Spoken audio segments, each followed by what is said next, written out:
दामी घर किने सस्ता बाबु तैँले त। दाइ यो सानो लगानी गरेको मैले दुबईमा यत्रो वर्ष बसेर के किन्नु भनेर नि।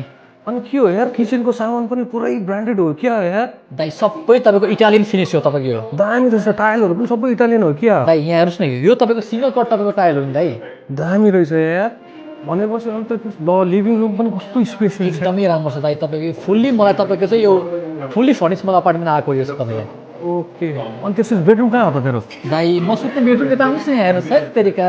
यो हेर्नुहोस् न, यस्तो मास्टर बेडरुम छ नि नेपालमा। मैले तपाईँलाई यस्तो बनाउन खोजेको। त भाइ तेरो त यार दामी लाग्यो। कति पे गरेछ यार? दाइ धेरै केही पनि पे गर्नु, मैले मात्रै 1,20,00,000 रुपियाँ डाउन पेमेन्ट गरेँ। त्यति गरिसकेपछि मैले 3 वर्षभित्र बिस्तारै पे गर्ने हो। अनि सुन्नुहोस् न दाइ, कता हिँड्नु भएको? यहाँ सुतेर बिहान उठ्ने बित्तिकै नि डाइरेक्ट मेट्रो अगाडि छ तपाईँ। भनेपछि रेन्टल दियो भने कति कमाउँछ भाइ यसबाट? आरामले दाइ वर्षको 40 लाख रुपियाँ आँखा चिम्नेर दाइ। दामी रहेछ यार। अब यो हेर्नुहोस् लजिक पनि खतरा रहेछ त यार। दामी लाग्यो यार मलाई। अब के गरौँ, मेरो साथीहरू पनि लिन्छु भने के गर्ने यार? भन्नु यार वासरुम हेर्नुहोस्।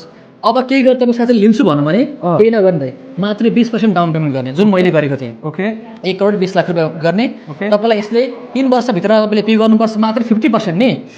अनि बाँकी 50% भनौँ न के गर्ने? के गर्ने? म गराउँछु तपाईँलाई मोर्गेज नि। यार मलाई अस्ति भने अब त यही किन्थेँ नि त यार। दाइ मात्रै पासपोर्ट पठाउनु न, प्रपर्टी तपाईँको नाममा मै गरिदिन्छु अहिले कहिले। ल डन है त। ल दाइ।